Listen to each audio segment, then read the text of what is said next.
Welcome to Beyond the Mat, where we discuss the lives of my peers before or after they get off of the mat to enjoy some of the stories that they share about their real lives. Today, we are joined by a friend of mine, Ephraim Rodriguez, Gracie Barra, second degree black belt. Thank you so much for being here today. Thank you. Thank you for having me. Yes. You did a good job on my name. I want to get it right. I hear you. I want to get it right, and I want people to recognize you on the street once you become famous. Famous? You have that famous look.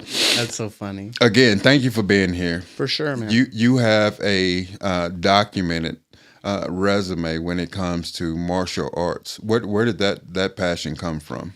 So I didn't really play when I was younger. Like I wanted to do a lot of sports, but I came from like an impoverished family. You know what I mean? I was the son of I was the only boy with two sisters and a single mom, Mexican mom, in Yuma, and we didn't really have the resources for that. I remember trying to do it. Mm-hmm. I wanted to do it, desires to play sports and all that. It never lined up. You know what I mean? And my mom wasn't. You know, she was a single mom trying to take care of business. I remember I tried out for wrestling, and I was there for a week, and she had just bought me sneakers. Mm-hmm. And so the wrestling coach is like, hey, you got to buy wrestling shoes. So I went and told my mom, hey, I need to buy wrestling shoes. She's like, I just bought you shoes. What's wrong with the shoes you just got? And she just it didn't align with her, and it wasn't a priority for her. So I didn't really get to play sports for a lot of my, a lot of my formative years. So when I was in the military, with a guy. Thank you for your service. I appreciate that, man. It was a different time, I was active duty, and I worked out with a lot of dudes, and there was a guy who just seen the UFC, and he was like, man, you need to see this guy, Royce Gracie. And I thought it was a bunch of, I believed in all the a tough guy or like a kung fu guy or something different would be the dominant style. And then we wrestled around one time, really? And I didn't know what to do. And I was I didn't know what to do with him. I was just like, and he didn't know anything. He literally learned like a move from watching the UFC and did a weird overhook. And I was like, oh man, I can't get away from him. So then I was stationed in San Antonio, Texas. And I went into a school. He was a Carlson Machado purple belt. And this is back when, I want to say 97. You know what I mean? Forever ago. And there was not a lot of, there was definitely not mixed martial arts. It was Jiu-Jitsu was super duper rare. A purple belt in Jiu-Jitsu was such a high, it was basically a god because there was such a small proliferation of jiu-jitsu. So I went in there. His school wasn't even a straight up jiu-jitsu school. He called it Vale Tudo, which is the Brazilian anything goes. And I went in there and I got beat up by his purple belt. I remember a purple belt popped both my arms, popped my neck, popped my shoulder, went to work on me. Within 5 minutes, he tapped me out 14 times and pops, not talking to the little nice pop because I didn't know, and I fell in love with it. And then I started, it was basically no-gi. I trained with him a lot of no-gi. And then I got into it a lot. I really fell in love with it. And this was the heyday of Frank Shamrock. Frank Shamrock. Yeah. So I moved to Monterey. I moved to Monterey, California. While I was in the service, I was a Korean linguist. So there's a language institute out there. Oh, yeah. Okay. That's what I'm talking about. So I learned Korean, and I was learning Korean at the same time. I was married, and I went, and I was. Congratulations on getting married. Thank you very much. Thank you very much. Beautiful bride. I'm very happy, man. It took a while for me to get the right mindset and wake up into a good place. You know what I mean? And I'm very, very thankful and very lucky to have found the right person to matches me.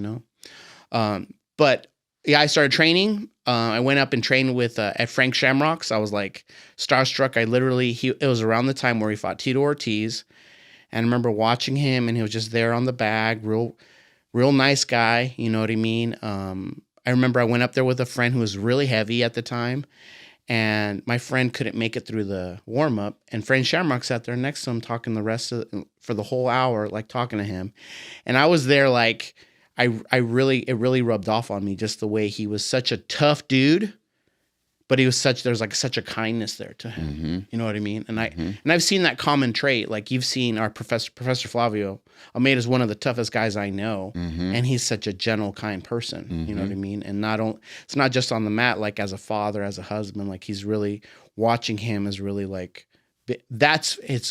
he's never like, it's funny. He'll never tell you something. He just his way of being, Yep. you know, you want to be that. You want to kind of like, you see that strong, powerful energy. And at the same time, it's a considerate, kind energy, you know? I've had a chance to speak with him offline and, you know, talk about things other than jiu-jitsu. 100%. He is very intelligent. And as you mentioned, you know, he's not going to say anything he doesn't mean. 100%. You can tell he's tough as nails. Like he's such an amazing competitor, such an amazing person, a mentor. And he's the kind of guy that doesn't need to get in your head, doesn't need to say a lot. His way of being models to you like what a high level male, a high level human being can look like. And it's very like you want to be part of that. You feel that energy, you know?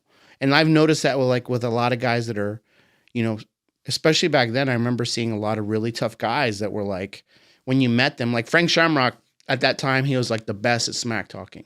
Like now it's a whole nother level. Yeah, Conor McGregor's and all that. Yeah. Like you just saw Colby Covington, you know, getting really wild. But like back then, it was a new thing. And I remember watching him, and he was in the cage one time.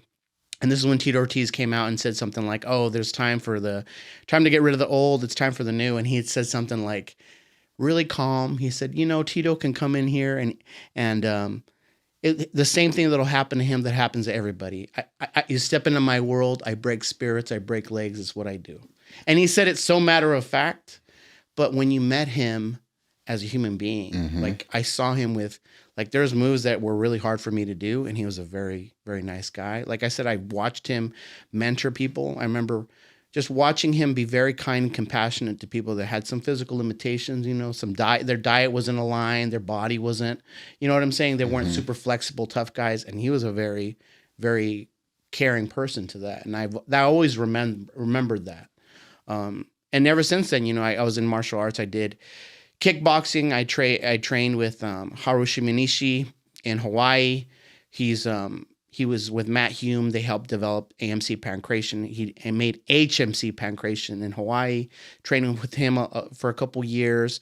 Had an amazing crew of guys, like guys that were waiters part-time, guys that were like had a regular job part-time, and some of the toughest human beings you ever met, some of the nicest human beings, you know, you've ever met. Very, very, like so solid, so tough. And I just kind of like that. I always gravitated towards that kind of attitude of hard work and being a jerk don't have to be. Yeah. It doesn't have to be like that. Yeah. You mentioned Frank Shamrock. I had, last year, December, my dad died. So I was back home in Houston for the funeral. Mike Kingray, he's the one that started me with carrying my uniform everywhere I go.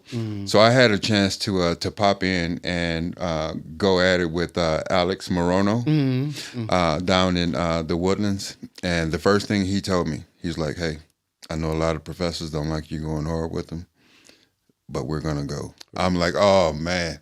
But he is an absolute beast. Right. After he taught me a lesson, he put one of his other guys on me. But my point is that, you know, you get a chance to talk to those type of people. You humanize those type of people, 100%. And they give you the support and the push that you may need. I find that very remarkable with all of you professors, that you have your own life, you have your families, and you guys pour so much into us. You in particular, you are so even-keeled. You're always fun to be around. I think that you have that gift to connect with people. You know, you just seen Julianne, you know. Right. Well, she's a great person too, you know. But I don't think people say that if they don't mean it. Oh, 1,000%. Yeah. 1,000%. But the connection, I benefit from it too. You know what I'm saying? Like, I teach morning classes at GB North Phoenix, And there's a crew that goes in there, and I tell them every day, I'm like, you guys make my day. Yep. They make my day. They set the tone for me in such a positive way. Jiu-Jitsu, the biggest gift that I've found with Jiu-Jitsu, specifically at North Phoenix, GB North Phoenix, is finding my tribe, and at the same time, like having that balance that I specifically like. You know, there's guys that I can go really hard with, and then there's people that I don't go so hard with, that I'm trying to foster in them a little higher level of confidence. But no matter what, like if you look across the state, if you look at all the GB professors, like my favorite times have been training with the competition team, and there's some absolute beasts in there. It's brutal. And they're beasts, but at the same time, like I have such a high level of respect for them, because they're training hard, but they're meeting you where you're at, and there's such a compassion. Like every single one of the young guys, like if you talk about Professor Norat, Professor Asso, Professor Joao, every single one of them, like I'm an older practitioner, and I have never felt safer. I can go as hard, like I'm going as hard as I can, and they're going maybe 75%, 60%, you know. It's to a reduced level, but they're meeting me where I'm at, and it's more about their pacing, it's more about their flow of movement, it's more about their technical execution.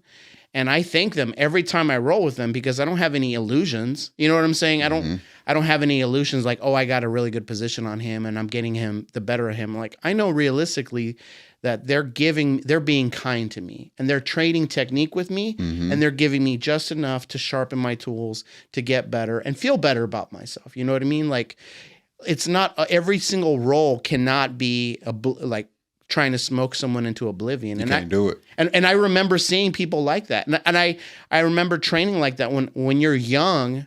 I remember being 20, like in my 20s, and trying to roll it like that. And there's a time and place for that. Don't get me wrong.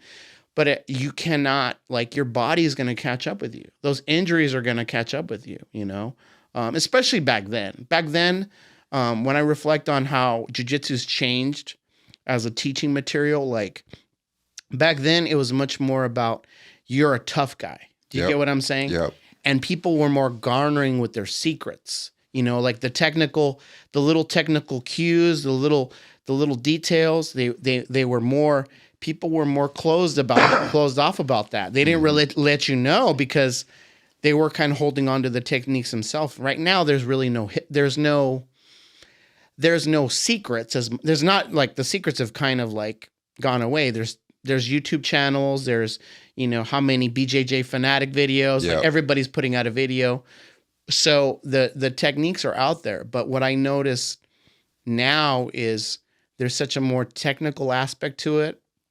There's a less hard nose, and kids are just getting better. Oh my goodness. You watch the kids now, like I watch the kids' comp classes. I watch the kids, how they train, and their mindset is so much different than when I came up. When I came up is like, here's how you this is the only way to pass. This is the only way to do this. This is what you're going to do. And now that there's such a technical refinement, they're so refined technically, and watching them train is like really humbling. Yep. It's humbling. And I always give the advice of like the older guy in the classroom, be nice to all the young dogs, because they're going to turn to wolves real quick. Yep. And they're going to remember the guy that was just kind of not nice and smashing them. And when it's your turn on the other end of it, you may not recover as quickly, you know? But I think that we're really, like, I really like the GB community for that every single one of the professors, like, show such a high level of respect and care for their training partners, for their students. You know, like I said, there's guys that, you know, I'm a second degree. There's guys that have just got their black belt that they're nice with me, because I know, like, if come to like fruition, come to like heads up fight, I'm a tough guy, but my body isn't what it used to be. Yeah. You know what I mean? And I give a lot of care and consideration to that, and I appreciate them, and I can appreciate their compassion. But I notice, like I said, these guys now are so technical. Every aspect is dialed in. You know, guys back in my day, they didn't take care of themselves as well with the diet, with, they'd go party. I remember guys going to party, getting, staying up, really late. But these kids, you've seen them. You've seen how disciplined Professor Norad is. You've seen how disciplined Professor Asso is. You've seen how disciplined these guys are. You mentioned Professor Norad. He's one of my favorite people. Absolutely.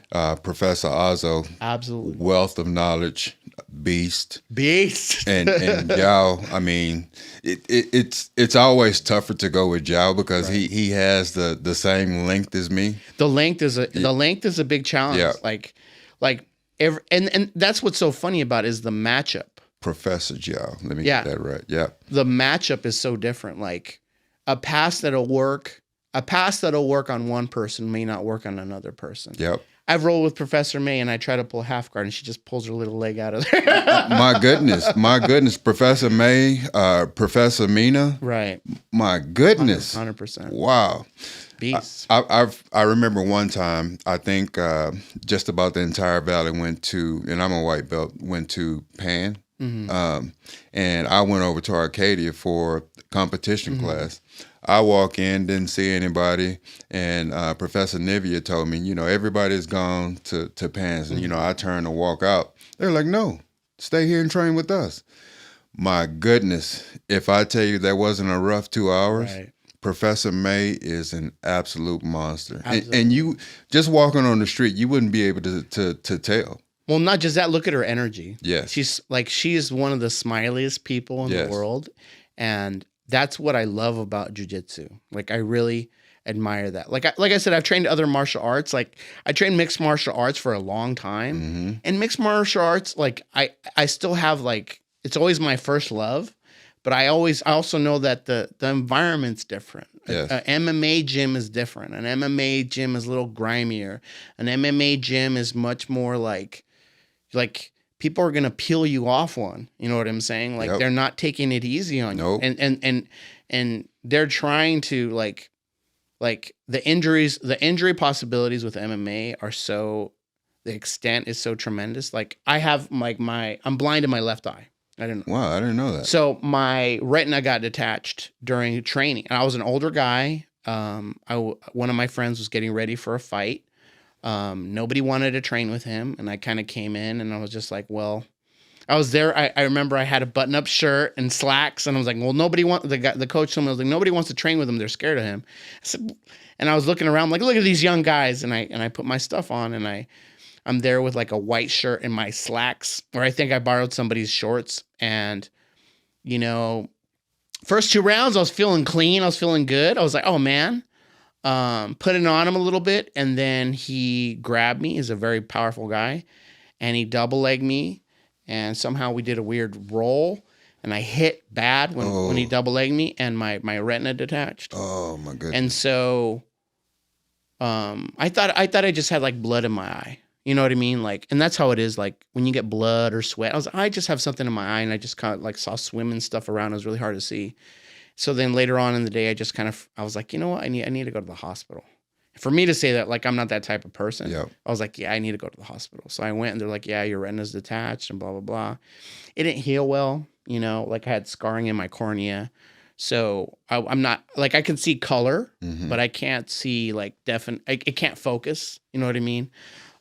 But yeah, man, like injuries are everywhere. Like the opportunity to injure, like I've seen people that, they're training for a fight and their knees, they're up like with the striking, you know what I mean? Yeah. The striking, you can get a bad knockout. You can break I've seen people have their ocular cavity cracked, so like that's dangerous right there. It's 100% dangerous. Yeah. And the thing is MMA guys, like, I think jiu-jitsu guys are tough. I think MMA guys are borderline like psycho because to fight that type of sport is such a like cannibalizing. Like there's like a level of toughness that those guys achieve because they're used to banging shin to shin. Like they've seen all elements of it. That's why it's cool about it, but it's also dangerous about it because if you're doing that for at minimum 15 minutes. Yeah, 100%. Yeah. Like and then at the same time, those guys are cutting weight for goodness sakes. You know what I mean? They're cutting weight for a fight, and all the science talking about weight cutting and how it affects the amount of liquid you have in your brain, and you can get knocked out. Or like I remember training for I did a bunch of amateur fights, and I remember training for an MMA fight and cutting weight. And I remember like a month out, I trained for 4 months. A month before the fight, like my body just started falling apart, and I started getting really injured. Like my elbow popped out, like a bunch, like all the injuries, like that hard training matched up with bad ideas about cutting weight. You know what I mean? Because now it's a science. It's a science. It's a science now. But back then it was just like, it's really wild when you really think about it. Like all the things that older guys, like we used to put ourselves through, like we used to like, oh yeah, this sounds like a good idea. Where now people look at us like, what are you? It's craziness now. You know, I remember training MMA in a storage facility in Yuma, like one of those storage facilities with just mats on it, you know. And it's just because we love the train, we love the idea of it, but it's such a different style. But I love all martial arts, man. Like I've been exposed to a lot of different martial arts. I've trained specific martial arts, but I've learned to respect all martial arts, because at the end of the day, from Muay Thai to karate to Taekwondo to judo, like all those martial arts are amazing, and it's the practitioner that makes it beautiful. Yes. You know what I mean? You mentioned age. We're close in age. Right. That training balance with someone our age, what would be the best advice that you would give one of your students? The number one piece I would ask them, it's not even advice. I would straight up ask them, what are your goals?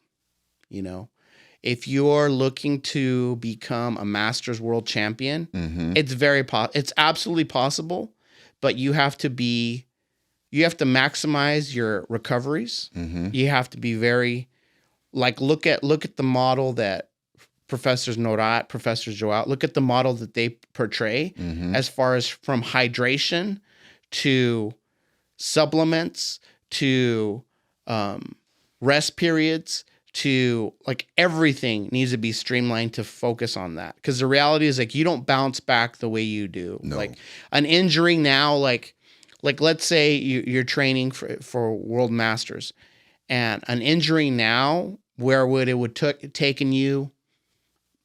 You know, I literally remember getting heel hooked when I was in MMA, getting heel hooked and being able to train like a couple days later. You know what I mean? Like, no problem.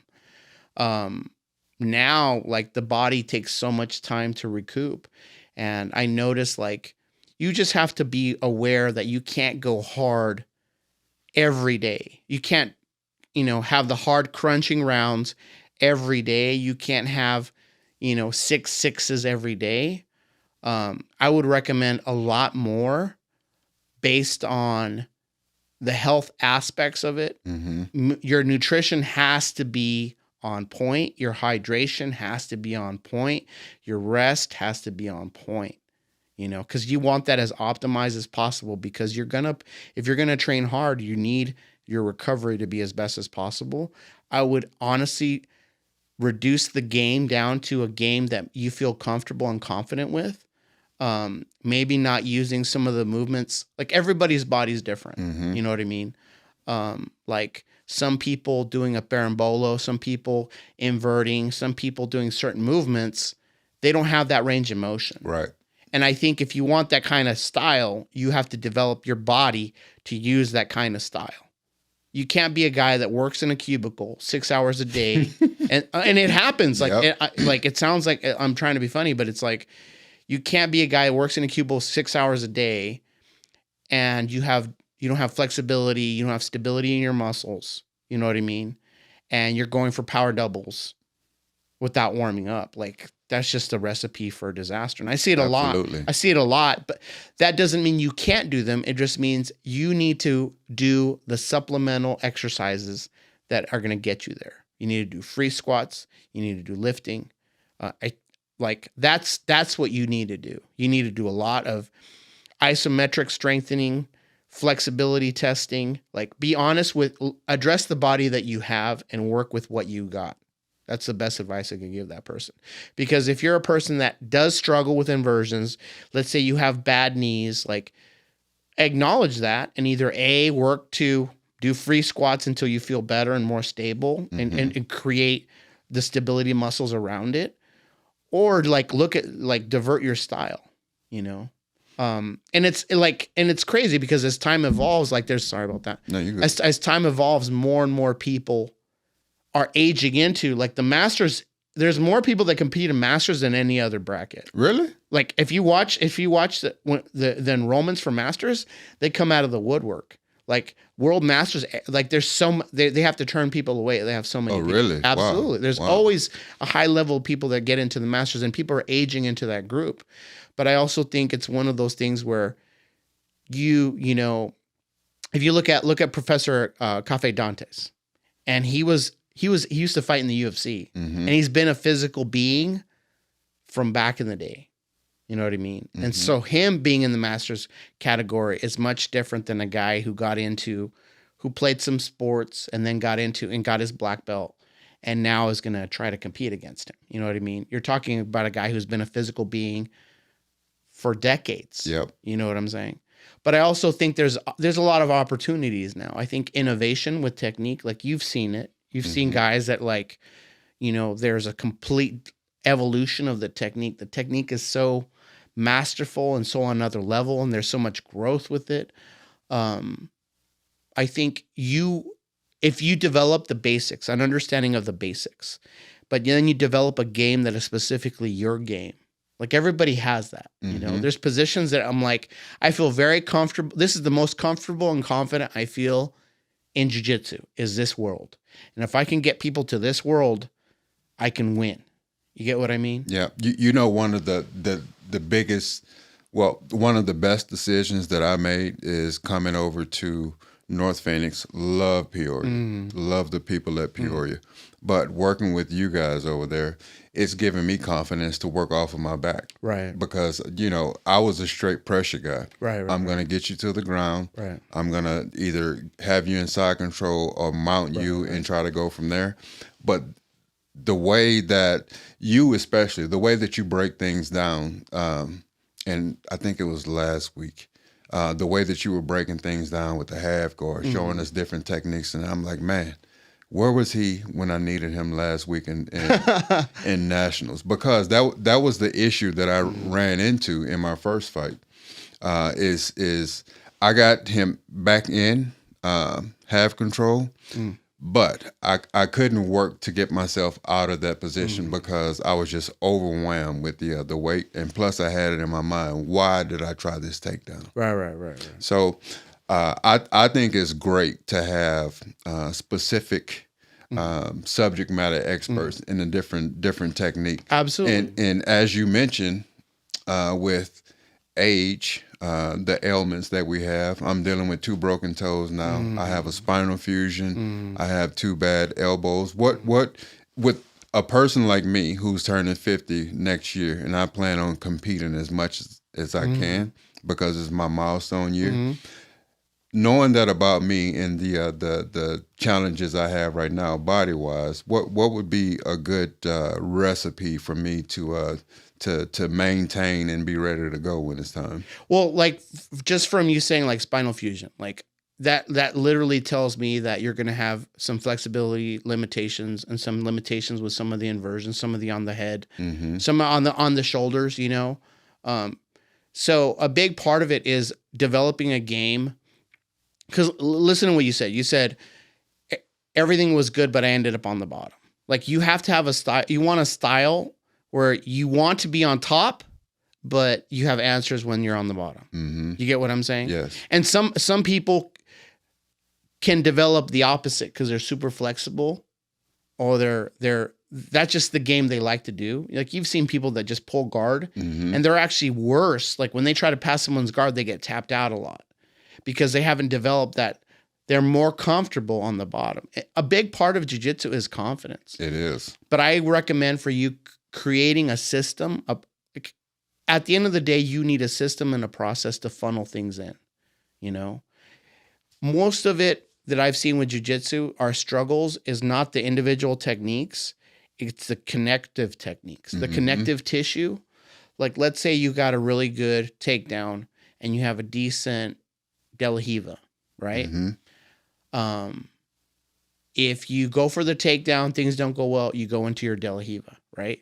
It's that middle position, that transitioning from the takedown to the De La Riva, that's where things can go bad. You know what I'm saying? And I think if you build that connective tissue between the positions and in a way that makes sense for your body, you get what I'm saying? So if you do a movement, you want to make sure that your body is able to handle all elements of that. And then because now not only can you handle it, you can handle it under duress with weight. One of the biggest issues is going to be like, because you're a bigger guy, you generally like don't get underneath, try to get underneath people. Right. Because it's like, I did a match against a guy, he must have been like 290. You know what I mean? Huge. He was huge. And you can keep the weight off, but to reverse someone at that weight is very, very difficult. You know what I mean? You'll get them up, you can move them around. But I recommend a style that meshes together and you're able to like, okay, deal with any of the responses there, but also like keeping respect for your body. Yes. You know what I mean? Yes. I think a lot of the movements, you know, if you're not really ready for it, like a spider guard. Spider guard can be really good if you have the foundations of it built together and you feel flexible and strong at the same time. What I see is a lot of bigger guys are so rigid that when a guy breaks through, it causes an injury. Like you can get your groin pulled because you're not reactive enough. You're more like stiff. I try to be very relaxed when I'm training. I try to be very relaxed because I know, and this is just, you know, what I've seen. If I stiffen up and try to fight against certain things, it almost makes it worse. 100%. Makes it worse. Well, think about it like an arm bar. If you have an arm bar and you're holding on for dear life, it's a good defense until your fingers come apart. Yes. And the second your fingers come apart, you better yell tap, scream tap, because that break, look at the tension we're creating with that pull. It's so snappy. And not only that, it's like, you want to look for ways to make jiu-jitsu the most efficient possible and understand like, okay, I'm keeping myself safe, but at the same time, there's things I can just rotate my thumb. I can move my body out the wrong spot, like relaxation. And that's one of the things too, is like jiu-jitsu is so funny. Like there's parts of you that need to relax and there's parts of you that need to tense up. You know what I mean? Like this part of your body needs to be relaxed and this part of your body needs to be flexed. Yes. Or else it's going to be dangerous. So it's really funny, but I recommend for people that are older, I recommend like half guard a lot. I like half guard a lot. I recommend a lot more foot sweeps, a lot more that kind of stuff. Single legs, not drop singles. I recommend like high single legs. You know what I mean? Moving around, getting really good at the grip fighting. That's what I noticed with everybody like has a lot of challenges too. When I first started, I remember one of my first tournaments with the gi on was, I remember me and this guy held each other and we're dancing around and neither one of us could do anything because I knew about wrestling, but I didn't understand how to get rid of the grips in a good way. And I think developing a grip fighting concept and idea, I'm like, okay, here's where I need to be.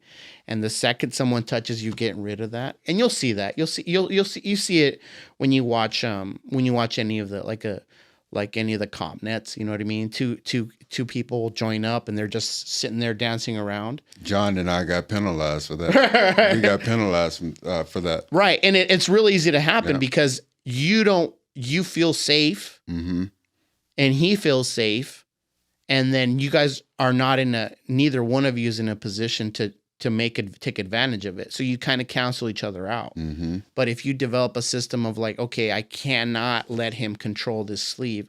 I can't let him put his hand on my collar. I cannot let him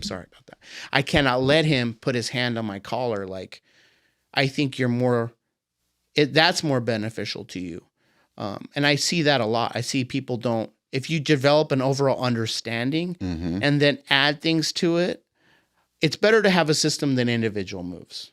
Yes. It's better to have like a problem solving, like a generic choreography that you can then add and take away things. It's where I think one of the biggest challenges now that wasn't around at my time. In my time, there was not a lot of proliferation of exposure to technique. You know what I mean? Back, I still have VHS tapes. You know what I mean? My goodness. I have the VHS tapes where people made the face of like they're choking them out. You know what I'm talking about? All the they're the Black Panther videos. I have a bunch of those, but back then there was not a lot to technique. So you learn something cool, you're like, oh wow, I have a secret.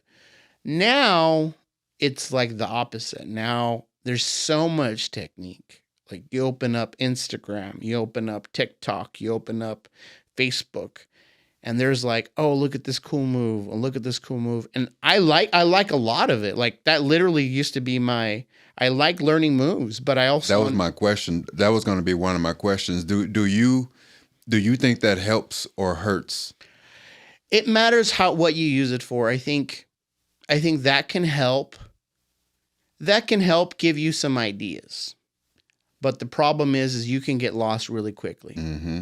You can get lost really quickly, and you miss the main point. People say basics like there's something simple. Basics are not simple. Basics are actually very deep and complex. Mm-hmm. I think a better term besides basic would be fundamental. Fundamental, not in something simple. Fundamental as in they're going to build you up. One of the challenges with so many techniques out there now is you can find yourself in a disjointed trick bag. Mm-hmm. You know? Mm-hmm. Like you don't know about maintaining distance, so you learn this cool wrist lock. And then if he does this, I'll go do this thing, and I'll do this thing, and I'll do this thing. And I'm not going to say that doesn't work, but the novelty of things like so many different things, yeah. Novelty runs out. Yeah. Like, and then it becomes an arms race in terms of like, I got to make something new. I got to develop something more new. And don't get me wrong. Like I said, I think there's places for that. But if you don't have a general understanding of how to position your body, how to move around, it's going to cause you problems. You know, like it's better to understand how to keep someone's weight off of you. Yes. It's better to understand what a frame should look like. It's better to understand how your escape should start than, oh, I know how to do this cool move by wrapping the lapel around his neck or doing this. Or I know, with leg locks, I'm like, oh, I know how to do this cool, really cool inversion. I know how to do this Eminari roll and I can heel hook everybody, It's just one of those things where I've noticed that the people that are solid with their basics are a problem. They're a problem. And you can be the guy who takes advantage of someone not knowing a move and you just catch a bunch of white belts or you get really good at it. But the second someone figures that out and you don't have those foundations to fall back on, like I've never felt like, I'm not saying that, the GB black belts don't have tricks, but I'm telling you right now, you got beat with movement. You got beat with leverage. You got beat by angle. You got beat by geometry. You got beat by anatomy. You didn't get beat because, I learned a really cool, And like I said, those moves, I think there's a place for those moves. It just needs to be, I tell it in my class, it needs to be the garnish. It's not the steak. It's not the main course. Their main course needs to be your posture. Just posture. Think about posture. When you're in someone's guard and you're hunched over, like, things are already bad. I've been trying to be conscious of that myself. Right. Watch, like I said, roll with any of the black belts and watch their posture. Like, try to break down Professor Norat and see how well that works out. Yeah. Because his hips are underneath him, his back is aligned, his positioning is amazing. Yeah. So he's so solid there versus a guy who maybe knows some tricks and he's hunched over, bent over on you. Like you're gonna feel the difference. You're like, oh yeah, this is different. I can work right here. For sure. But yeah, I think jiu-jitsu is so cool, but it's deceptive. It's seductive. The trickery is seductive because you'll see the coolest new move and everybody. And like I said, it's hard for me too, man. Like I see a lot of these videos and I'm like, oh my God, do you see that cool move? And I'm like, but what I do now is I try to ask myself, like, why does that move work? You know, like my evolution technically really took, like, it was okay, but it really took off once I hit black belt. Like, technically, like, my brain exploded open when I was a black belt, because it made me realize, like a black belt has a lot of responsibility. A lot, yep. Like, you have a lot of responsibility. Like, think about it. When you become a black belt and you show someone an armbar the first time, it's like driven snow. You're doing the first lay of it. Yes. So what if you did it all crooked and all wrong? That person's going to have to you have a class, yep. Yeah, yep. That person's going to have to get rid of all that bad habit, get rid of all that bad technique. Yep. And so it's a situation where you want to be, you're giving that to someone. You're the first pathway in their brain. So forgetting something bad is hard, man. Mm-hmm. Like, if someone teaches you a move wrong, like, it's really hard to get rid of it. Yes, it is. Yes, and so you'll develop that bad habit. Mm-hmm. And so that's why, as a professor, like, I try to, I'm of service. I love to be of service to people. And I want to show them the best way I know how to do it, and use the right words to make it happen, to make them understand. You know, everybody understands differently. Mm-hmm. Everybody's got that professor that talks to them, that just, it's like they're coding it right in their brain. They say a couple words, you're like, I know exactly what he means. I know exactly what he's getting at. And then there's people, like, you know, good or else, it's like, that are maybe champions, mm-hmm. but they tell you something and you're looking at them, I don't understand what he's saying. I can't replicate what he's doing. Because that's just one of the challenges, mm-hmm. you know, like, and that's where I see myself as a black belt. Like, I invest a lot in that for me personally. I invest a lot in that mentorship, that, like, using the right amount of words. That's one thing that I enjoy about you, because I'm a manual learner. You jump right in, and instead of using all of those words, you figure out where we're having that challenge, and you jump in, and you help us that way.